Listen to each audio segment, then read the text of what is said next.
सो दोस्तों, corona virus को India में आए हुए अभी कुछ महीने गुजर चुके हैं और शायद इस टाइम में हमने अपने आप को मेंटली प्रिपेयर भी कर लिया है। लेकिन क्या हमने अपने आप को फाइनेंशियली भी प्रिपेयर किया है कोरोना वायरस से फाइट करने के लिए? ये एक बड़ा सवाल है जो आज हम सभी को अपने आप से पूछने की ज़रूरत है। जी न्यूज़ की एक रिपोर्ट के हिसाब से 31 जुलाई तक केवल दिल्ली में 5 लाख से ज़्यादा कोरोना पेशेंट्स एक्सपेक्टेड है, जिसका सीधा सीधा मतलब ये है कि एक वेंटिलेटर बेड आपको 1 लाख रुपए कॉस्ट करेगा पर डे का। आईसीयू का 70,000 रुपये पर डे एक्सपेंस होगा और एक नॉर्मल रूम रेंट होगा 50,000 रुपये पर डे, जिसका सीधा सीधा मतलब होता है कि एक कोरोना पेशेंट को ठीक करने के लिए 20 से 25 लाख रुपए आपको चाहिए होगा। कोरोना वायरस एक ऐसी प्रॉब्लम है जो एक इंडिविजुअल को ही नहीं पकड़ता, बाकी पूरे फैमिली को अपनी चपेट में ले लेता है। तो अगर हमारी फैमिली में 4 से 5 मेंबर्स हैं तो ये कहना गलत नहीं होगा कि इस कोरोना वायरस से फाइट करने के लिए हमें तकरीबन 1 करोड़ रुपए की ज़रूरत भी पड़ सकती है।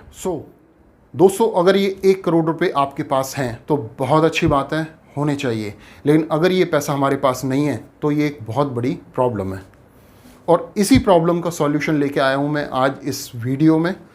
वीडियो शुरू करने से पहले मैं रिक्वेस्ट करूँगा, अगर आपने अभी तक हमारा चैनल सब्सक्राइब नहीं किया है तो आप चैनल को फौरी सब्सक्राइब कर लें, प्रेस करें इसके साथ में लगे बेल आइकन को, ताकि आपको हमारी सभी अपकमिंग वीडियोस की नोटिफिकेशंस मिलती रहें। अगर वीडियो आपको पसंद आए तो आप लाइक ज़रूर कीजिएगा, ज़्यादा से ज़्यादा लोगों में शेयर कीजिए आप इस वीडियो को, ताकि ज़्यादा लोगों की मदद हो पाए। आप मुझे कमेंट बॉक्स में लिख के ज़रूर बताएं कि आपको नेक्स्ट वीडियो किस टॉपिक पे चाहिए। तो आइए शुरू करते हैं। It's me Dharmveer Singh and you are watching आपके फ़ायदे की बात।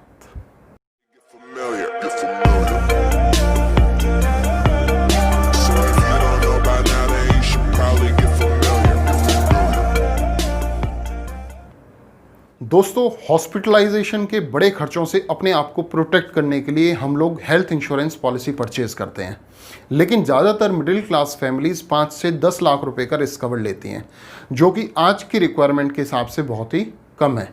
लेकिन अगर हम बात करें इसके प्रीमियम की, जो कि 15 से 20 हज़ार रुपये हमें पे करना होता है, जो कि बहुत ज़्यादा है।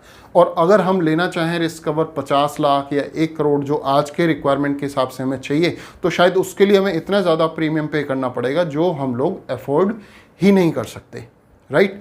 तो इसके लिए एज अ सॉल्यूशन मैं आज आपको सजेस्ट करूँगा एक एक्सटेंशन। ये एक ऐसा एक्सटेंशन है जिसे आप अपनी एग्जिस्टिंग हेल्थ इंश्योरेंस पॉलिसी में अटैच करके आप अपने रिस्क कवर को अपनी रिक्वायरमेंट के हिसाब से इंक्रीज़ कर सकते हैं, और वो भी बहुत कम खर्चे में। जी हाँ दोस्तों, अगर मैं एग्जांपल के साथ आपको बताऊं तो अगर आपने इंडिविजुअल केवल अपने नाम पे एक 5 लाख की हेल्थ इंश्योरेंस पॉलिसी ऑलरेडी ली हुई है, या आप किसी कॉरपोरेट में जॉब करते हैं, वहाँ से आपको एक 5 लाख का इंश्योरेंस कवर मिला हुआ है, राइट। तो इस एक्सटेंशन को अगर आप अटैच करके अपने रिस्क कवर को 50 लाख रुपए तक इंक्रीज़ करना चाहते हैं तो इस 50 लाख रुपए के लिए केवल 2,500 रुपये आपको खर्चा करना होगा। जी हाँ दोस्तों, और अगर आप चाहते हैं कि मेरा 5 लाख की पॉलिसी 1 करोड़ रुपए में कन्वर्ट हो जाए तो उसके लिए सिर्फ 3,500 रुपये या 3600-3700 रुपये एडिशनली पे करके इस कवर को आप 1 करोड़ का कर सकते हैं और आप अपनी ज़रूरत पूरी कर सकते हैं। अगर मैं बात करूं एक फैमिली फ्लोटर पॉलिसी की, तो अपनी फैमिली फ्लोटर पॉलिसी जो 5 लाख की है उसको 50 लाख पे पहुंचाने के लिए शायद आपको 5,500 रुपये खर्चा करना होगा, और 1 करोड़ तक पहुंचाने के लिए कुछ 7,500 रुपये आप एडिशनली पे करके 1 करोड़ का रिस्क कवर ले सकते हैं। है ना अच्छी चीज़? Very good. अब समझते हैं कि ये एक्सटेंशन है क्या। तो दोस्तों, जिस एक्सटेंशन की मैं बात कर रहा हूँ ये है टॉपअप पॉलिसी।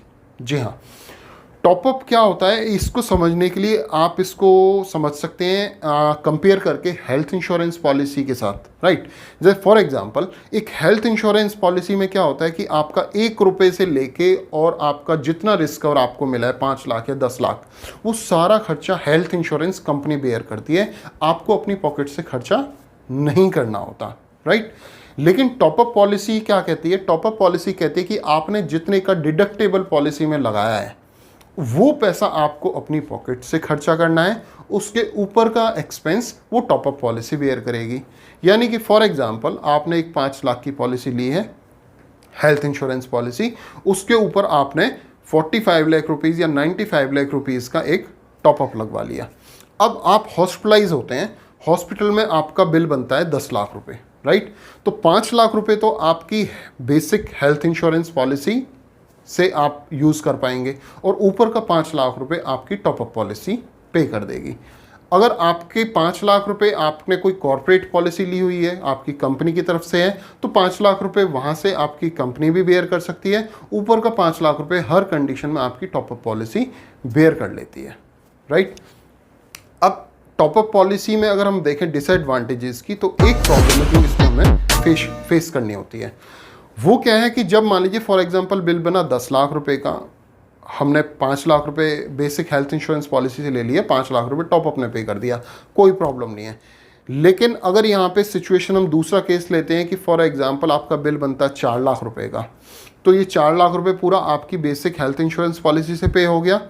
अब जब आप दोबारा विद इन अ ईयर दोबारा हॉस्पिटलाइज होते हैं, वापस बिल बनता है 4 लाख रुपए का, तो आपकी बेसिक पॉलिसी में बचा है सिर्फ 1 लाख रुपए। तो 1 लाख रुपए तो आप वहां से यूज कर लेंगे, लेकिन ऊपर का 3 लाख रुपए आपको अपनी पॉकेट से ही पे करना पड़ेगा। जी हाँ, क्योंकि आपकी टॉपअप पॉलिसी में डिडक्टेबल आपने लगवाया 5 लाख का।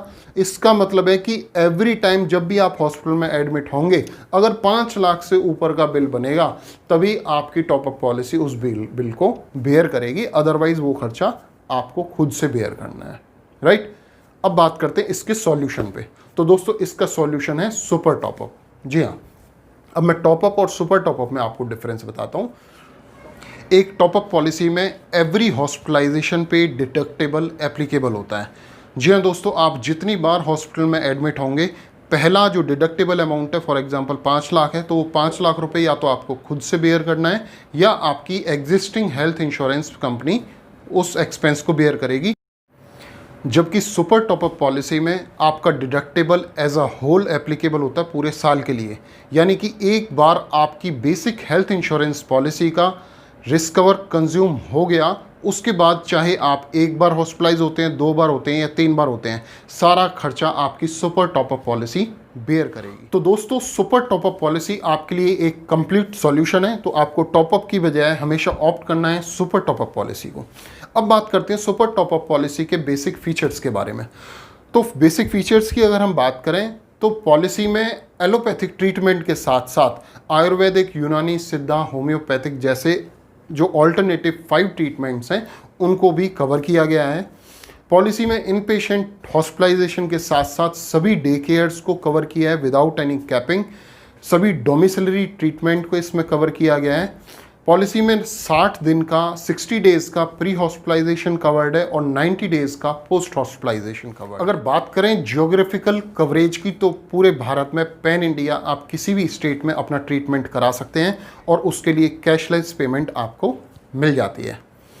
इसके अलावा एम्बुलेंस के लिए पर विजिट 1500 रुपये पॉलिसी आपको पे करती है और किसी भी लाइव ऑर्गन ट्रांसप्लांटेशन के लिए 100% खर्चा हेल्थ इंश्योरेंस कंपनी बेयर करती हैं। इसके लिए कोई कैपिंग नहीं, जितने का आपका सम एश्योर्ड है उतने तक का खर्चा आप कंपनी से ले सकते हैं।